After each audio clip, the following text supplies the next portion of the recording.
Welcome to Struggles in the Margins, the podcast where we embrace the messiness of life, our emotions, challenges, and personal projects, and find meaning in the in-between moments. I'm Natalia, and in each episode, we'll dive into the stories that shape us, the struggles that define us, and the books that inspire us. This is a space for honesty, reflection, and connection. So grab a cup of coffee, settle in, and let's explore the beauty of life's margins together. Welcome everyone to another Sunday episode of Struggles in the Margins. Today we're diving headfirst into the magical world of Harry Potter. From the books and the movies to the themes and characters that captured our hearts, we'll explore what makes the series so special. So, why Harry Potter? For one, I love Harry Potter. I first discovered Harry Potter probably I was probably 9 or 10, yeah. And Harry Potter means so much to me. I still read fanfiction and everything. That series just means so much to me. It's still a huge part of my life, and I love Harry Potter. If anyone who knows me, Harry Potter is something I live for. Live, read, eat, breathe, sleep, anyways, whatever. All that stuff. For my birthday, I just got a quill set. Or not a quill set, it's a dip pen set. But okay, I need to show you this, you guys. It's more of a steampunk core rather than a Harry Potter core. But this is my absolute favorite of the. I have 3 dip pens, and this is my absolute favorite. I haven't used it yet because I still need a fire to spin everything. I will actually let me know, you guys, or I'll probably do an episode about the whole thing about dip pens and everything on my main channel. Anyways, it just reminds me of Harry Potter. And that's why I had actually asked for this dip pen set. But no, I'll go into that whole thing on my main channel and show you guys everything that came with the set and all that. Anyways, right now we're not talking about that. Right now we're talking about Harry Potter. So Harry Potter, just love it. Anyways, so Harry Potter, the magic of Harry Potter. So I see there's a lot of themes in the series. Friendship, bravery, love, and obviously the big battle between good and evil. So I think friendship, bravery, and love is such important meanings and themes in this, and it really resonates with the readers because it's, saying this is, I think I see this all as, friendship, bravery, and love is all able to happen and a big part of the battle between good and evil. And it's kind of that factor of, are you going to, survive, or are you going to lose? Because if you saw,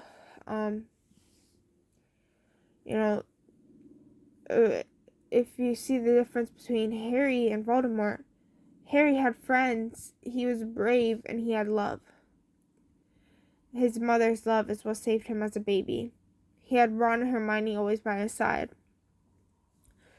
But Voldemort, who was the evil, he had no friends.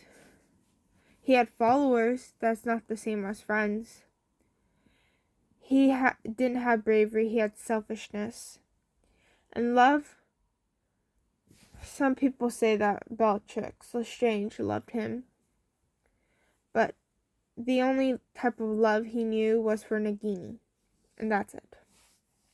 And I think these themes just really resonate with readers of all ages, it's, I think anyone, can read and understand the themes and I think it resonates, to each person differently, personally. No, but anyways, the Harry Potter is so special because it creates that immersive world that feels real. We have the movies. We have movies, the books. We have video games. We have all kinds of different stuff. Like, again, for my birthday, I just got this, like the Harry Potter, the unofficial Harry Potter spellbook. For Christmas one year, I got the unofficial Harry Potter cookbook. Like, there's so much stuff for Harry Potter. There's Universal, like, and when it just started from the books, it was like even just reading the books, it immerses that, like, person in. The way J.K. Rowling, I don't support J.K. Rowling in any of her, like, stuff. I love her books, but Harry Potter book, with all the things that's come out recently. Anyways, but I love, like, J.K. Rowling was able to create this magical world where it drew you in and made you feel like you were actually there with Harry, Ron, and Hermione, starting your first year, getting sorted by the Sorting Hat, and then, going through Hogwarts or the Yule Ball, and during 4th year, she made you feel like you were really there at the Yule Ball in your beautiful dress robes and dancing along, seeing all the prettiness of the Great Hall that they had decorated to be, seeing Durmstrang and Bill Buxton's and Hogwarts students all mingling together and having fun. And it just created this world that just felt real, I think, to me and to everyone else that has read the series. And obviously, reading the series, I have favorite characters. Now, I'm doing, well, I'll talk about those in a little bit. So I have 3 favorite characters.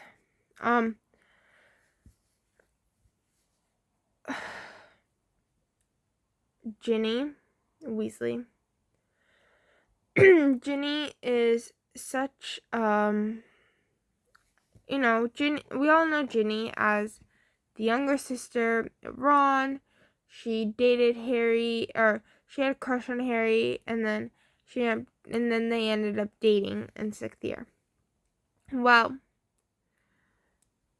but she's also this, like, bundle of fire that is, like, it's a ball of fire that's, like, inspiring. Because if you remember in the 6th book, got invited to Slug Club because Slughorn had seen her perform the Bat Bogey Hex, and she had to show him Bat Bogey Hex. And she's that little ball of fire that you don't really think when you first see her, because she's this shy little girl. In in the first book, only being known as Ron's little sister, to becoming this brave Gryffindor who, wants to help her, fight in the war by the end of the series. And then there's Hermione Granger, obviously. Hermione is intelligent, she's smart, she's pretty, but she doesn't necessarily see it. And I think that's just such kind of inspiration. It makes her stand out to me. And obviously, she also undergoes a transformation. She started out as this nerdy little know-it-all, who was super excited about being in this magical world. And in the first book, and then by the end and then she continued to change, and by the end of the series she was a strong, confident young lady who was fighting wars and had to go through so much.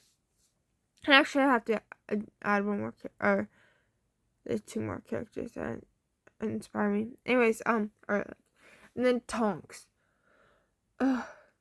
Nymphadora Tonks, but we don't call her Nymphadora. It's just Tonks. Tonks was this character I wish we had gotten to see more of. We met her first in the 5th book, and she kind of had this sad, tragic story. But her clumsiness to me, showing that level of clumsiness, it really resonates with me because I'm a very clumsy person. So that just stood out to me. And when we first met her in the 5th book, she was this funny, clumsy person, but then as we all know, she ended up passing away during the war. And you see how love actually affects a lot of it, and because she goes through the whole love thing with Remus, but you also have to admire her courage and bravery, because she had just gotten married, she had, by the time the 7th book, or by the time the war came around, she had just gotten married months previously. She had, or almost a year at that time, I believe, and she just had a son a few months previously, and yet she was ready to risk it all to be by her husband's side, to fight alongside him at the war, and then she ended up losing her life. And I want you guys to think about your character, which characters you guys connect with the most and why, and drop them down in the comments below. I would love to see why. So obviously, now I guess we have the next thing that we have to talk about is iconic moments and iconic quotes from the movies and books. So let's start. The moments. The Yule Ball. The Yule Ball is one of my favorite parts of, I think, the whole series. That is, I'm sorry. That I want to be at the Yule Ball. I want to go to the Yule Ball. I want to dress up in all the fancy robes and fancy dresses and go and dance with boys all night long. Well, that's not the whole point of the dance with boys all night. But dance and have fun all night long. And the only closest thing we have here is homecoming or prom for high school and stuff like that. But why can't we have something like the Yule Ball? Yule Ball's amazing, gorgeous. Then the sorting ceremony is obviously such an iconic thing, because that happens every year at the start of the year. New students come in, they get sorted. Then let's see, Charizard tournament. That's an iconic moment. It was definitely something, First, Harry gets put in there as 14. Then, and over the course of the thing, Cedric ends up dying, which is crazy. Oh, how freaking stuffy nose. Oh, and the Battle of Hogwarts. Hurt so hard because we lost so many wonderful people. Fred, Remus, Tonks, Colin. I think that's one most people forget about. I say we because we all were immersed in that world. But We lost Colin. Wait a second, you guys. I need to pause this. Sorry about that. I need to blow my nose. Hogwarts, like I said. Lavender, we assume we lost, but we don't actually know. It's just wow, Hogwarts. Snape we lost. Let me know down in the comments whether you think Snape was, like, I understand he was a bad guy, but if he ended up redeeming himself in the end, or if you think he didn't. I think he did. I think he did redeem himself in the end. Let's move on to iconic quotes. There are so many iconic quotes, but one that I love, there's one is, it's not Wingardium Leviosa, it's Wingardium Leviosa. Make the guard nice and long. By Hermione Granger, said to Ron Weasley in their first year. It's hilarious and amazing. Oh my god, my freaking nose is so stuffed. Sorry about that. Anyways, or another iconic quote by Dumbledore this time. Happiness can be found even in the darkest of times, and if one only remembers to turn on the light. Yes, obviously yes.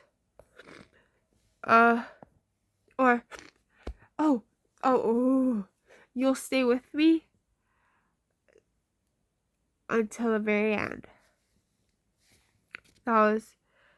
You'll stay with me as Harry, and then until the very end as James. Oh, and then another one from Sirius. We've all got both light and darkness inside us. What matters is the part we choose to act on. That's who we really are. Oh, another Dumbledore quote. Do not pity the dead, Harry. Pity the living, and above all those who live without love. Yeah, that's a kind of quote. What else? I think that's, sorry, I had to pause it again, but my nose is so stuffed right now. Anyways, I think that's enough.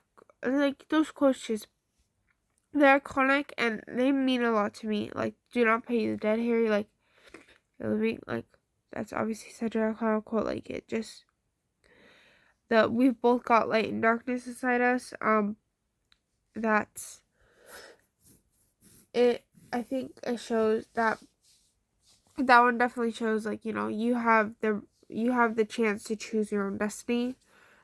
You'll stay with me until the very end. That's because I've lost so many people. It's like, yes, you'll be there with me. Oh, things we lose have a way of coming back to us in the end, if not always in the way we expect. By Luna.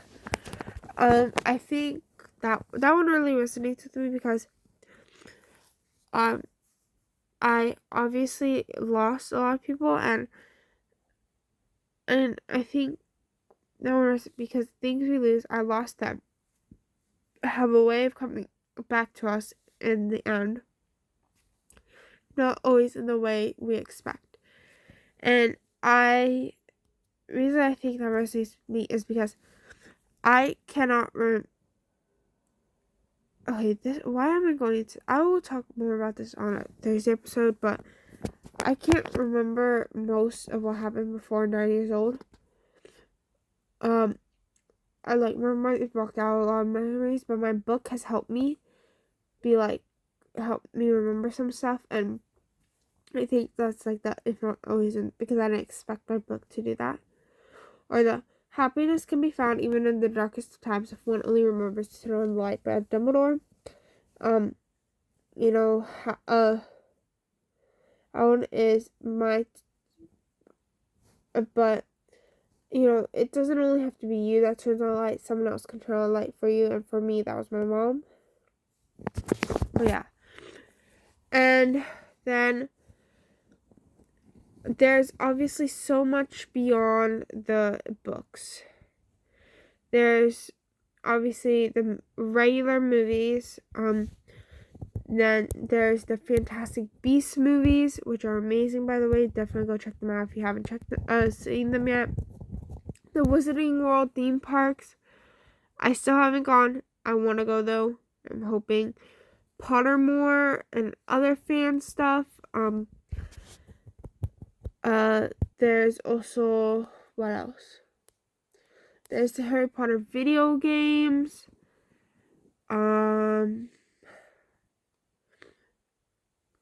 There's obviously stuff over in London.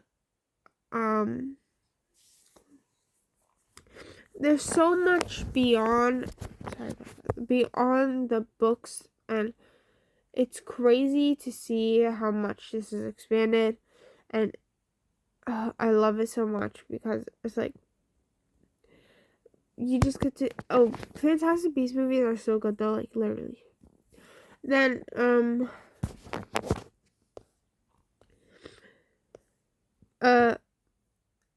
and then there's also fan fiction and fan theories that fans have come up with. I don't partake in writing in it necessarily, but I partake in reading fan fiction. Let's just say I have 72 tabs open on my tablet right now.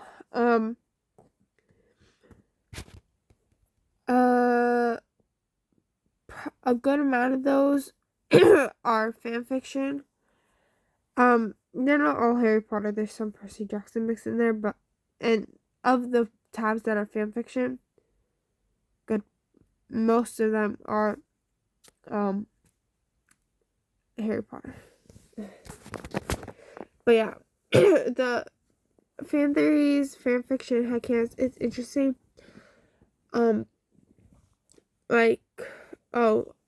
A recent ship that I've been interested in is Percy Weasley, Oliver Wood, and Marcus Flint. My brother always kind of gets upset at me for reading this stuff because it's like, he's like, it doesn't work in the books. And I'm like, I know it doesn't work in the books, but in fan fiction, it does work. Because not only do readers bring you into the world of Harry Potter, but they also lead you into a different world almost.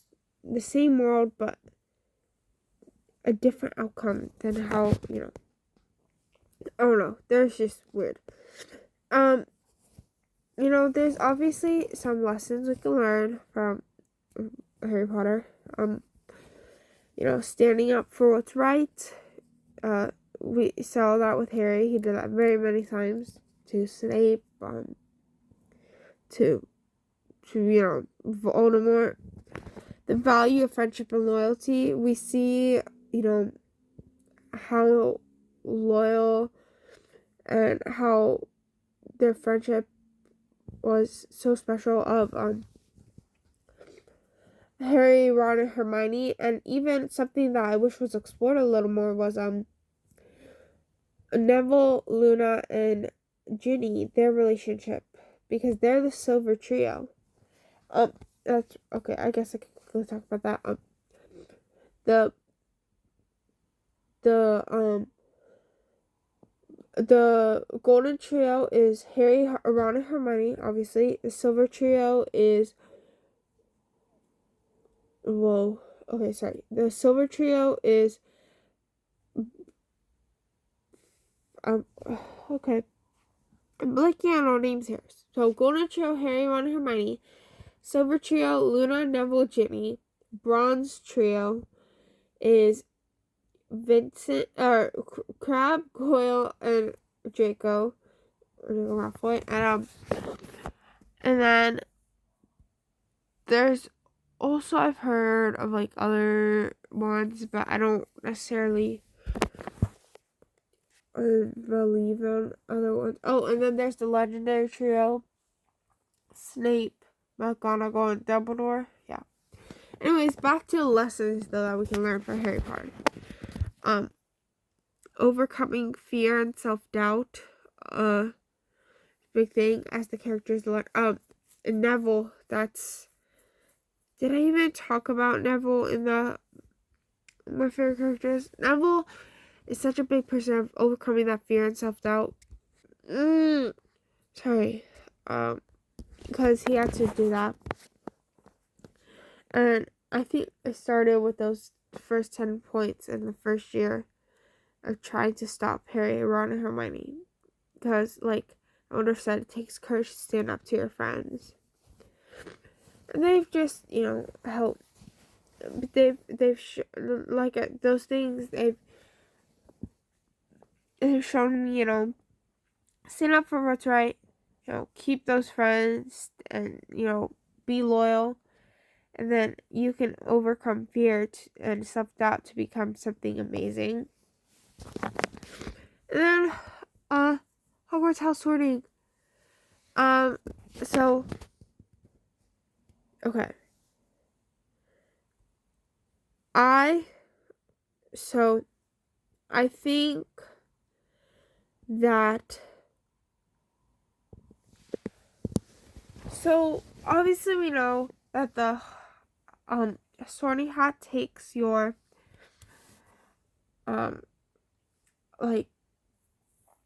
hope or your thoughts into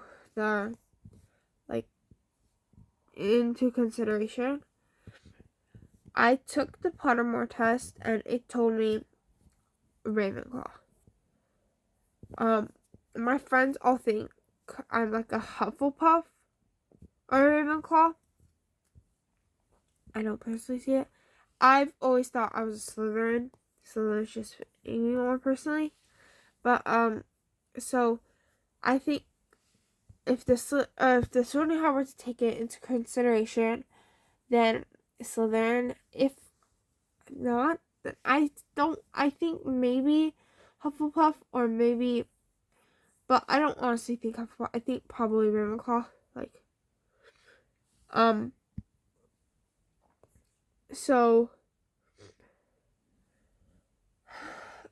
What's the traits of the houses? Gryffindor is the house of the brave.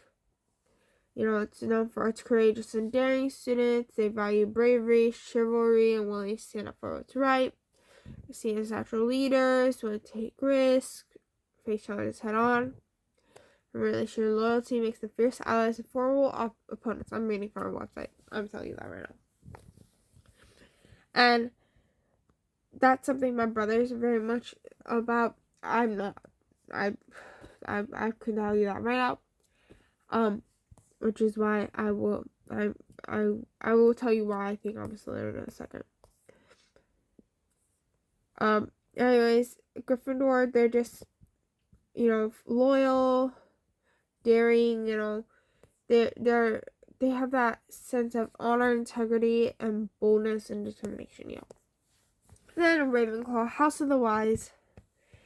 Ravenclaw is characterized by its emphasis on intelligence, knowledge, and wit. The members of this house are known for their thirst for learning and their sharp intellect. Ravenclaws value wisdom and creativity, seeking to unlock the mysteries of the world through their studies and exploration. So the traits is like intelligence and creativity, quick thinkers, able to solve complex problems and connections that many others may miss. Their love for learning extends beyond the classroom as they constantly seek new information and ideas. Ravenclaws are known for wit and cleverness and using their intellect to navigate the challenges they face. And the House of Ravenclaw values individuality and encourages members to embrace their unique strengths and talents. So, as my best friend said, I love her, but she was like, you possess book smarts, but not really street smarts. And I am a self-proclaimed nerd. I love history. Oh, history is my favorite topic. So where do I let me see I'm doing one on Native American. What's hilarious is I had to do an argumentative essay in English. And I know, I don't know what everyone's doing, but I know, someone's doing abortion, and I'm sure there's going to be other normal topics. And then I'm doing Native American assimilation and why Native Americans shouldn't have been assimilated and how it hurt them. Because that's me. I love history and all that, especially early humans and Native Americans. Again, this is not Harry Potter. I'm getting sidetracked. Then there's Hufflepuff. And so Marison, she's like, you have book smarts, not street smarts. I'm pretty sure I do have street smarts. Anyways. Then there's Hufflepuff, the House of the Loyal. Hufflepuff is characterized by its dedication to hard work, patience, and loyalty. The members of this house are known for their kindness and compassion, always willing to lend a helping hand to those in need. Hufflepuffs value fairness and equality, treating others with respect and acceptance. Anyone who knows me and tells me that I'm a Hufflepuff, I kind of feel betrayed that they don't actually know me, because I'm kind as anything. I have compassion, empathy, all that. I do not have patience. I'm loyal, yes. But I do not have patience. Except for little kids. That's it. That's the only time of patience. And then hard work, which is why I think I'm a Slytherin, because I will do anything to do the lazy way around. Running. I hate running. I keep telling myself I should go to running. I hate exercise besides swim, so I end up just figuring out an excuse of why I should not do running. Anyways, no, there's a whole other story behind that. Then Slytherin, the House of Ambition. Slytherin is often associated with ambition, cunning, and resourcefulness. The members of this house are known for a strong desire for success and their willingness to do whatever it takes to achieve their goals. Slytherins value self-preservation and personal achievement, often using their intelligence and cunning to get ahead. And in their ambition, Slytherins possess a range of qualities that set them apart. Their ambition drives them to excel in their pursuits, and they're often seen as natural leaders. Slytherins are resourceful and cunning, using their intelligence to gain an advantage in any situation. They are strategic thinkers, always planning their next move and seeking ways to achieve their goals. Like me. I'm a natural leader, and also Slytherins are associated with water, and snakes. I love water, and I love snakes. Anyways, the ambition, I do have a lot of ambition. But then, I also use my resourcefulness and cunning to gain an advantage. Like, Slytherins also have intelligence. Like, gain an advantage or find a way to take the easy way around. Anyways, but yeah. Also, I want you guys to share what your houses are down in the comments. Let me know. And then, again, or if you have any type of Harry Potter moments, characters, quotes, and then if you want to send me stories or send stories about how Harry Potter has impacted your guys' lives, feel free to put it down in the comments below. I will read the comments and either put them in another episode, or I will respond to them in the comments. But yeah, and I want to thank you guys for coming on this magical journey with me. Whether you're a Gryffindor, Hufflepuff, a Ravenclaw, or Slytherin, the magic of Harry Potter is something we all carry with us. Let's keep that magic alive in our everyday lives. And I will see you guys next Sunday, or I'll see you guys on Thursday for, a harsher episode, but, I'll see you guys next Sunday for Valentine's Day episode, which I'm really happy about. Anyways, thank you for joining me on this episode of Struggles in the Margins. I hope today's conversation brought you some comfort, inspiration, or a new perspective. If you enjoyed this episode, be sure to subscribe and leave a review. It helps more people find the show. And I'd love to hear from you. Share your thoughts, stories, or favorite books with me on in the comments below, or my socials are in my bio, in the description below, or in my bio on my channel. Remember, the beauty of life is often found in the margins. Until next time, take care of yourself and keep finding meaning in the little things. Bye.